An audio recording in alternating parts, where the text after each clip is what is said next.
আসসালামু আলাইকুম। মহান আল্লাহ তাআলা আমাদের সুন্দর পৃথিবী সৃষ্টি করেছেন। মানব বাসযোগ্য এই পৃথিবীতে মহান আল্লাহ তাআলা মানুষের জন্য যা কল্যাণকর তা সৃষ্টি করে দিয়েছেন।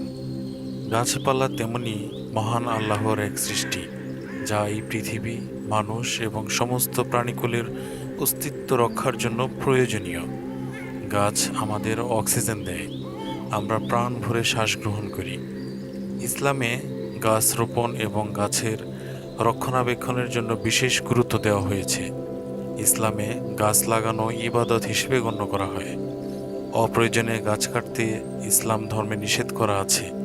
এমনকি যুদ্ধস্থলেও গাছ নষ্ট করা ইসলামে হারাম। মহানবী সাল্লাল্লাহু আলাইহি ওয়াসাল্লাম বলেন, যে ব্যক্তি বিনা প্রয়োজনে গাছ কাটবে, আল্লাহ তার মাথা আগুনের মধ্যে নিক্ষেপ করবে। আবু দাউদ 5241 নম্বর হাদিস। খুব প্রয়োজন হলে, যা কোনো মানুষের বাড়িঘরের ক্ষতি করলে, মানুষের স্বাভাবিক চলাফেরার অসুবিধা এবং কোনো দরকারে শুধুমাত্র গাছ কাটা যাবে। কিন্তু আমাদের দেশে প্রায় প্রয়োজনে অপ্রয়োজনে গাছ কাটতে দেখা যায়। অনেকে অর্থের লোভে বনজ বৃক্ষ কেটে ফেলে, যা আইনত দণ্ডনীয় অপরাধ। গাছপালা পরিবেশকে শীতল রাখে, এটি পশু পাখির আবাসস্থল। মহানবী সাল্লাল্লাহু আলাইহি ওয়াসাল্লাম নিজ হাতে গাছ লাগিয়েছেন এবং গাছ লাগানোর জন্য অন্যকে উৎসাহিত করেছেন। রাসূল সাল্লাল্লাহু আলাইহি সাল্লাম সাহাবীগণ নিজেরা গাছ লাগাতেন। গাছ লাগানোতে সদকায়ে জারিয়ার সওয়াব পাওয়া যায়।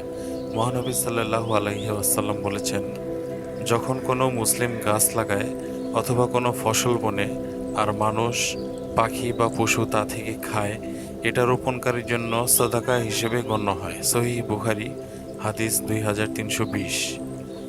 কিয়ামত পর্যন্ত রোপণকৃত গাছটি যতদিন জীবিত থাকবে, ঠিক ততদিন যত প্রাণী, পশু, পাখি, মানুষ সেই গাছ হতে ফল, ছায়া অর্থাৎ যে কোনো প্রকার গ্রহণ করলে তা রোপণকারীর উপর সদকায়ে জারিয়া হিসেবে আমলনামায় লেখা হবে। রোপণকারী ব্যক্তি যদি মারাও যান, তাহলে তার আমলনামায় এ সওয়াব লেখা হবে। যদি কোনো চোরও সে গাছ হতে কোনো ফল চুরি করে খেলো, ও আমলনামায় সদকায়ে জারিয়া পাবে রোপণকারী ব্যক্তি।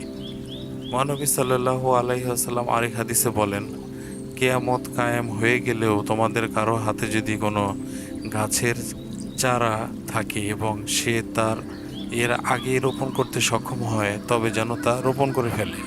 আহমদ হাদিস 12981। যেসব জমি অনাবাদি পড়ে আছে, তাতে বৃক্ষরোপণ করার জন্য মহানবী সাল্লাল্লাহু আলাইহি ওয়াসাল্লাম গুরুত্ব দিয়েছেন। এমনকি রাসূল সাল্লাল্লাহু আলাইহি সাল্লাম অনাবাদি মালিকবিহীন জমিতে গাছ লাগিয়ে মালিকানা নেয়ার বিধানও দিয়েছেন।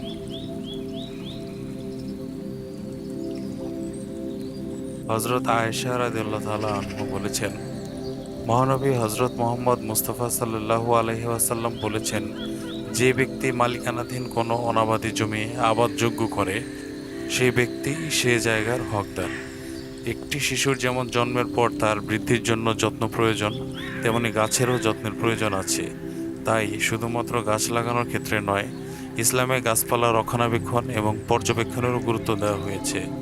মহানবী সাল্লাল্লাহু আলাইহি ওয়াসাল্লাম বলেন, কোনো ব্যক্তি বৃক্ষরোপণ করে তা ফলদার হওয়া পর্যন্ত তার পরিচর্যা ও সংরক্ষণে ধৈর্য ধারণ করে, তার প্রতিটি ফল যা নষ্ট হয়, তার বিনিময়ে আল্লাহ পাক তাকে সদকার নেকি দিবেন। মুসনাদে আহমদ 16702। মহানবী সাল্লাল্লাহু আলাইহি ওয়াসাল্লামের মতোই সাহাবায়ে কেরামগণ বৃক্ষরোপণে গুরুত্ব দিত। বৃক্ষরোপণ নিয়ে হযরত আবু দারদা রাদিয়াল্লাহু তাআলা আনহুর একটি ঘটনা আছে। হযরত আবু দারদা রাদিয়াল্লাহু তাআলা আনহু একবার গাছ লাগাচ্ছিলেন। সে সময় এক ব্যক্তি তাকে দেখে বলল, আপনি বৃদ্ধ হয়ে গেছেন, আপনি কেন এই গাছ লাগাচ্ছেন? আপনার রোপণকৃত এই গাছে ফল ধরতে অনেক সময় লাগবে। তখন আবু দারদা রাদিয়াল্লাহু তাআলা আনহু বললেন, এতে সমস্যা কি? এই গাছের ফল অন্য মানুষ খেলেও আমি তার সওয়াব পেয়ে যাব।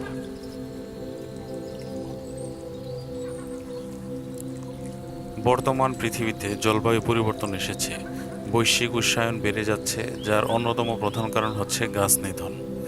এখন বেশি বেশি গাছ লাগানো খুব প্রয়োজন, সেটা পৃথিবীর মঙ্গলের জন্য, আমাদের মঙ্গলের জন্য। বিশেষভাবে বর্তমান বিশ্বে গাছ কাটা পরিবেশের জন্য খুবই ক্ষতিকর।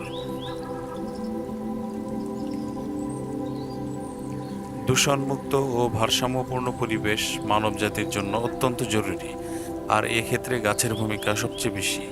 পরিবেশ রক্ষা ছাড়াও মহানবী সাল্লাল্লাহু আলাইহি সাল্লামের আদেশ রক্ষায় গাছ লাগানো উচিত, কারণ পরিবেশের ভারসাম্য রক্ষায় গাছ লাগাতে ও পরিচর্যা করতে তিনি বিভিন্ন হাদিসে উৎসাহ এবং নির্দেশনা দিয়েছেন।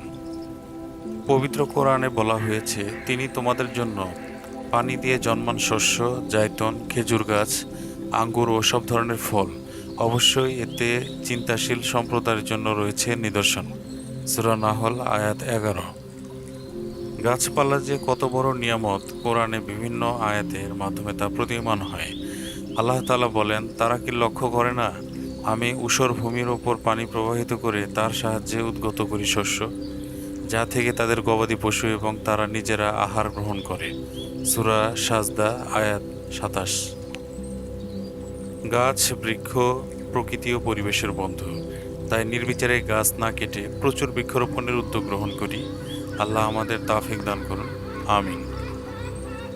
সবাই ভালো থাকবেন। আসসালামু আলাইকুম।